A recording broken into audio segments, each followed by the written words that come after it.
Welcome back. गुफ्तगू को आगे बढ़ाते हैं। डॉक्टर साहब, पीटीआई ये इल्ज़ाम लगा रही है कि इमरान खान साहब के जो इलाज है इसमें सबसे बड़ी रुकावट और उस दिन अस्पताल मुंतकली में सबसे बड़ी रुकावट नवाज शरीफ साहब और मरियम नवाज साहिबा को ठहराया जा रहा है।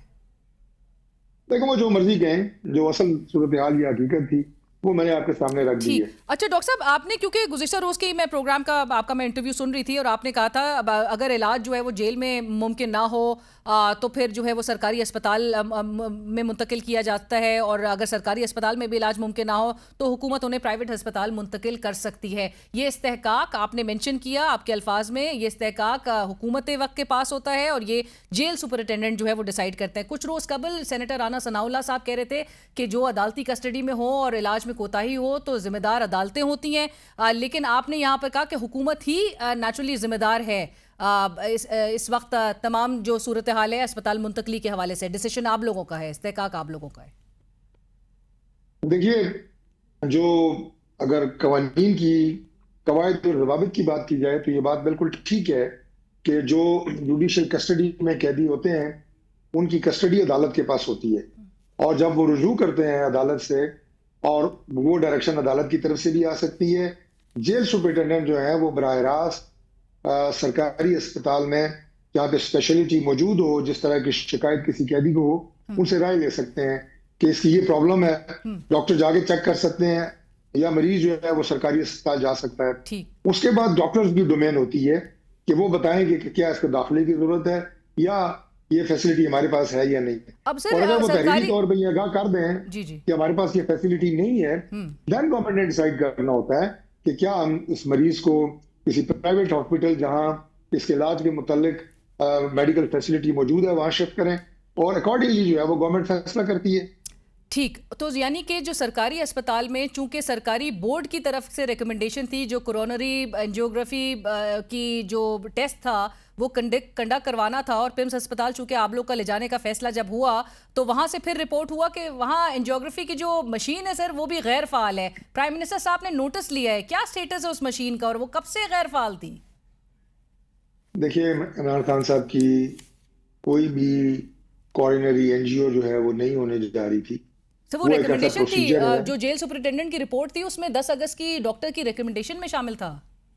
मैं नहीं समझता ना, ये मेरे इल्म में है कि उनकी एंजियोग्राफी की डायरेक्शन जो है वो दी गई थी, क्योंकि इतनी हमाकत हो नहीं सकती कि उनकी एंजियोग्राफी की डायरेक्शन हो और उन्हें एक ऐसे अस्पताल ले जाया जाए जहां एंजियोग्राफी की मशीन खराब है। लेकिन ये खबरें भी सोशल मीडिया पे हैं, इनमें भी कोई हकीकत नहीं है। प्राइम मिनिस्टर साहब ने नोटिस नहीं, क्या प्राइम मिनिस्टर साहब ने नोटिस नहीं लिया इस मशीन के गैर फाल होने का? क्या कमेटी नहीं तश्कील दी?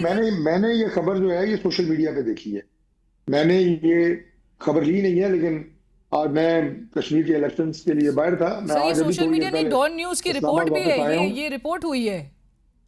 मैं चेक कर लूंगा जी, लेकिन ये एक बहुत संगीन बात है। मुझे फिर ये कहने दें कि अगर पिम्स अस्पताल का कार्डियोलॉजी यूनिट, क्योंकि मैं खुद जब मैं कैड मिनिस्टर था तो मैं अपने तमाम इन अस्पतालों को हेड करता रहा हूँ, उस दौर में ये यूनिट बना था आज से 8-10 साल पहले।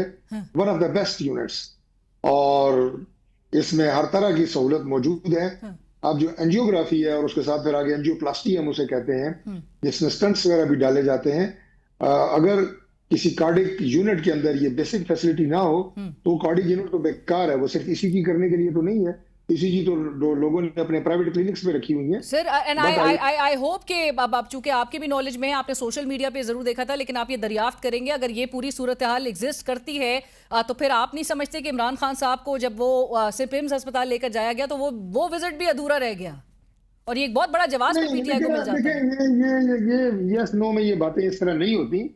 अगर इमरान खान साहब को एंजियोग्राफी की जरूरत होती और पिम्स अस्पताल में वो फैसिलिटी ना होती तो गवर्नमेंट इतनी भी गैर जिम्मेदार और इतनी भी नालायक नहीं है कि उन्हें फैसिलिटी यहाँ इस्लामाबाद में तो दर्जनों शिफा, तो वो सारा हम उनका वो टेस्ट करा के देते। क्या उसमें कोई रिस्क लिया जा सकता है? मैं तो डॉक्टर आपको बता रहा हूँ कि उसमें कोई रिस्क नहीं लिया जा सकता।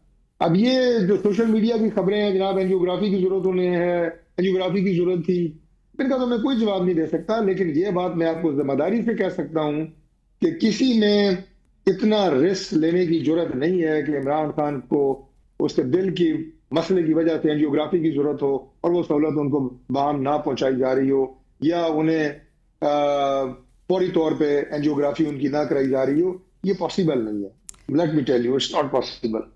Right right. और डॉक्टर साहब, चूंकि सवाल ये भी उठ रहे हैं कि मुल्क में अमरीकी नायब सदर आते हैं, दीगर जो हाई प्रोफाइल विजिट्स होते हैं, उसके लिए तमाम तर सिक्योरिटी इंतजाम जो है वो इंश्योर किए जा सकते हैं, लेकिन आपके सियासी मुखालिफ की मूवमेंट हो या जेल में मुलाकातों के हवाले से मामलात हो, बार बार हुकूमत को ये सिक्योरिटी क्लियरेंस का जवाब जो है वो क्यों अडॉप्ट करना पड़ रहा होता है?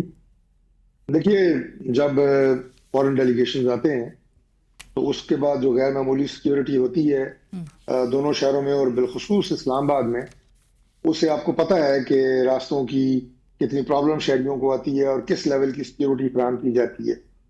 अब अगर आप चाहते हैं कि उस लेवल की सिक्योरिटी का बंदोबस्त किया जाए तो वो तो बिल्कुल ही एक अलग सब्जेक्ट है, लेकिन इन्हें एक मखसूस एरिए में एक मखसूस बिल्डिंग की सिक्योरिटी करनी थी। लेकिन वहां पे जिस तरह अवामिल पैदा हुए, तनाव की कैफियत पैदा हुई, पार्टी वर्कर, कुछ आपके मीडिया के लोग, कुछ वैन्स और वो सारी, तो लिहाजा एडमिनिस्ट्रेशन ने कहा जी कि अभी इनको यहाँ ना लाएं तो ज्यादा बेहतर है, नंबर 1। नंबर 2, कि सेम लेवल की फैसिलिटी अगर आप एक अल्टरनेट जगह के ऊपर जहाँ पे ज्यादा आसानी के साथ वो फैसिलिटी और ज्यादा आसानी के साथ वो इलाज हो सकता है, बगैर किसी मुजायके के, बगैर किसी टेंशन के, प्लस इमरान खान साहब की सेहत के साथ साथ हमारे लिए उनकी सिक्योरिटी भी उतनी ही इंपॉर्टेंट है। तो उसके भी तमाम तकाजे पूरे हो सकते हैं, तो उसमें कोई हर्ज नहीं था। ठीक, राइट। और डॉक्टर साहब, जाते जाते सिर्फ आखिरी सवाल, चूंकि मुलाकातों का सिलसिला एक बार बहाल हमने होता हुआ देखा है, गुज़िश्ता हफ्ते उनकी हमशीरा नौरीन नियाज़ी साहिबा को मुलाकात का मौका मिला इमरान खान साहब से after multiple months that have passed without any meeting, but क्या वो अब कल से हमें मुलाकातों का एक रूटीन का एक अमल जो है वो नजर आएगा? और दूसरा ये, चूंकि आपके पास जो पोर्टफोलियो है उसमें पार्लिमानी उमूर को बहुत खुश उसलूबी और अच्छे से चलाना है, सो अपोजिशन को जहां बार बार दावत दी जा रही है, वजीर आजम भी दावत दे रहे हैं गुज़िश्ता हफ्ते, तो आज स्पीकर साहब ने भी दावत दी है, तो क्या आपको मुज़ाकरात की तरफ ये आते हुए दिखाई दे रहे हैं ऐसे में? देखिए, तमाम मामलात का जो हल है वो मुज़ाकरात में ही है। ये बात उनको आज समझ आए, 6 महीने बाद आए, साल बाद आए, मामलात जो है वो मुज़ाकरात से ही हल होने हैं। और ये दावत जो है प्राइम मिनिस्टर ने उन्हें एक नहीं, एक से ज्यादा मरतबा खुद दी है। हमने जो पिछले दिनों ने मुज़ाकरात की दावत की बात की थी, बुनियादी तौर पे प्राइम मिनिस्टर साहब की जो दावत है उसी की उन्हें याद दहानी करा रहे थे कि वो दावत अभी वैलिड है, आप आए, बैठ के बात करें, जिन जिन गिले और शिकवों का आप इजहार हमें करते रहते हैं या प्रोग्रामों में करते हैं, उसका इजहार बराह रास्त प्राइम मिनिस्टर से करें, ताकि ये सारे आपके गिले शिकवे जो हैं ये दूर हो सकें।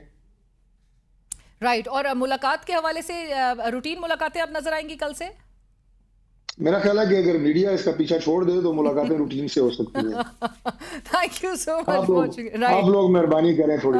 अच्छा, हम तो चाहते हैं कि आप दोनों के दरमियान, ऑपोजिशन और हुकूमत के दरमियान जो फासले वो कम हो। आपसे मुराद, मैं वजाहत कर दूं, आपसे मुराद अलीना शिगरी नहीं है, मैं मीडिया को कह रहा हूँ। Right right. Thank you so much doctor साहब, बहुत शुक्रिया आपके वक्त का। प्रोग्राम में वक्त हुआ एक ब्रेक का, हमारे साथ